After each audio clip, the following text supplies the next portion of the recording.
Hello everyone, আসসালামু আলাইকুম। কেমন আছেন আপনারা? তো আজকে আমি পাঙ্গাস মাছের রেসিপি শেয়ার করব আপনাদের সাথে।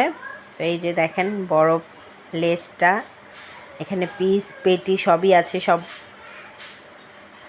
তো আজকে আমি যেভাবে পাঙ্গাস মাছ রান্না করব, এইভাবে যদি আপনারা নিয়ম ফলো করে রান্না করেন, যারা পাঙ্গাস মাছ খানো না তারাও পাঙ্গাস মাছের প্রেমে পড়ে যাবেন।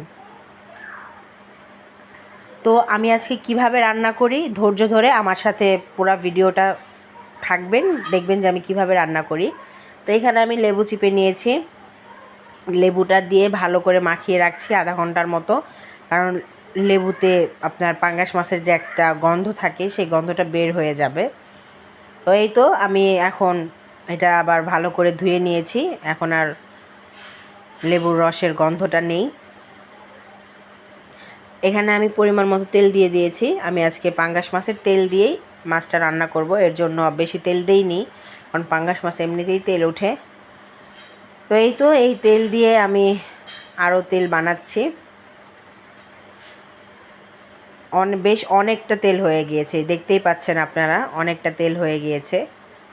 তো আমি ভাবছিলাম যে পাঙ্গাস মাছের তেল দিয়ে রান্না করলে কেমন না কেমন হবে, জাস্ট ওয়াও, মানে কোনো গন্ধই নাই, পাঙ্গাস মাছের কোনো গন্ধই নাই, খুবই মজা হয়েছে। তো এত বকবক না করে মেন উপকরণে চলে আসি। এখানে আমি কিছু গোটা গোটা জিরা দিয়েছি, আপনার তেজপাতা, এলাচ দিয়েছি। এখন আমি পর্যাপ্ত পরিমাণে পেঁয়াজ কুচি দিয়ে দিব, কারণ যেহেতু আমি দু পেঁয়াজও করিব। এখানে কাঁচামরিচ চিড়ে দিয়েছি। তো এটা আমি একটু ভেজে নিব। এই পর্যায়ে আমি বেশ খানিকটা আদা রসুন পেস্ট দিয়ে দিচ্ছি। তো এটা আমি একটু ভেজে নিব যাতে আদা রসুনের গন্ধটা না আসে। এখন আমি খানিকটা লবণ দিয়ে দিব।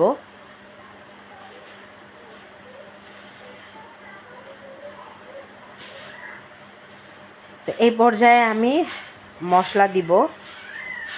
তো আমি এখানে হলুদ গুঁড়ো, কাঁচামরিচ, শুকনো মরিচ গুঁড়ো, ধনিয়া গুঁড়ো আর জিরা গুঁড়ো দিয়ে দিব।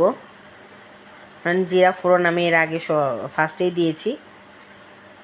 তো আমি এই সব মশলা একসাথে ভালো করে ভেজে নিব, যাতে কোনো মশলার কাঁচা গন্ধ না আসে। তেলটাও পর্যাপ্ত আছে। তো আপনাদের কাছে অনুরোধ থাকবে, যারা পাঙ্গাস মাছ খান না তারা এই রেসিপিটা একটু ফলো করবেন। এইভাবে রান্না করলে 100% যে হাত চেটে পুটে খাবেন। মাছের কোনো বাজে স্মেল নাই, আর রান্নাটাও এত মজা এইভাবে রান্না করলে। তো আমি এখানে ভেজে নিয়েছি একদম সুন্দর করে, তারপর একটু পানি দিয়েছি মশলাটা আর একটু ভালো করে কষানোর জন্য। কালারটা দেখছেন গাইস, জাস্ট ওয়াও হয়েছে কালারটা। তো আমি এখানে চামড়াটা ফেলে নিয়েছি অনেকটা, আপনাদের আগেই দেখিয়েছি, হালকা একটু কালচে ছিল। তো এটা অনেক ঘষার পরেও ওইটা উঠেনি, এর জন্য আমি এখন চামড়াটাই উঠিয়ে ফেলেছি। তো আমি মূলত পাঙ্গাস মাছ পছন্দ করি না, একদমই পছন্দ করি না, আমি কখনো খাইও না। কিন্তু রেহানুমার বাবার অনেক পছন্দ, তো জামাইয়ের পছন্দ, রান্না তো করতেই হবে।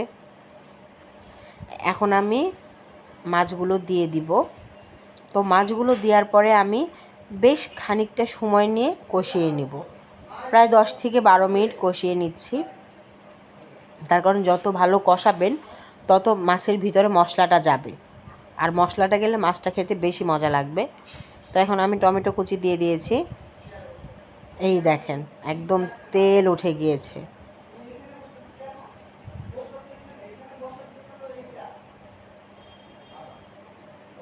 তো পাঙ্গাস মাছ রান্না করতে খুব একটা সময় লাগে না, তো আমি অনেকটা কষিয়ে নিয়েছি, এর জন্য একটু সময় লেগেছে, তারপরও খুব একটা সময় লাগেনি। এই দেখেন আমার কষানো একদম ফুল কমপ্লিট, দেখতেই পাচ্ছেন তেল কিভাবে চারিদিকে উঠে গিয়েছে, চপচপ করছে, আর কষানোটাও হয়ে গেছে। এইভাবে আমি যেভাবে কষিয়েছি এই অবস্থাতেই খাওয়া হয়ে যায়। মাছটা একটু ভেঙেও গিয়েছে আমার কষানোর, মানে এত সময় নিয়ে কষিয়েছি এর জন্য মাছটা একটু ভেঙেও গিয়েছে। তো এইভাবে আপনারা চাইলে মাছটা খেতে পারবেন, কোনো গন্ধ আসবে না। তারপরেও আমি আরেকটু পানি দিয়ে ফাইনাল রান্নাটা শেষ করব।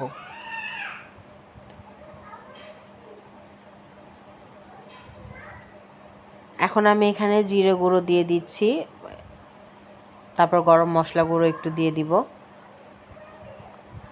তো এটা কিছুক্ষণ এখন বলক আসবে, সোড়াটা শুকাবে, সোড়া না জাস্ট অল্প পানি দিয়েছি, মাখো মাখো হবে। মানে আমার এই পাঙ্গাস মাছের রেসিপিটা কার কার ভালো লেগেছে অবশ্যই কমেন্টে জানাবেন, আর আপনারা অবশ্যই ট্রাই করবেন, যারা খেয়েছেন তারাও ট্রাই করবেন, আমার নিয়ম ফলো করবেন, দেখবেন যে আসলেই কতটা মজা। এখন আমি কিছু ধনেপাতা দিয়ে দিলাম।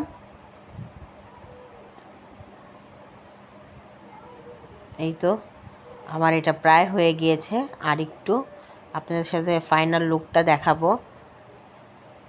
এই দেখেন আমার পাঙ্গাস মাছের ফাইনাল লুক। মাছটা যেমন খেতে, মানে তরকারিটাও এত মজা হয়েছে, দু পেঁয়াজুটা রেহানুমার বাবা তো হাত চেটে পুটে খেয়েছে, বলতেছে এত মজা, অনেক অনেক অনেক মজা হয়েছে। তো আপনারাও এভাবে ট্রাই করবেন, আশা করি আপনারা উপকৃত হবেন, আপনাদের ভালো লাগবে। তো দেখতেই পাচ্ছেন কেমন হয়েছে, একদম গ্রেভিটা তো জাস্ট ওয়াও, আর মাছটারও কোনো বাজে স্মেল নাই, খুবই মজা হয়েছিল। তো এই তো, ভালো থাকবেন, আল্লাহ হাফেজ।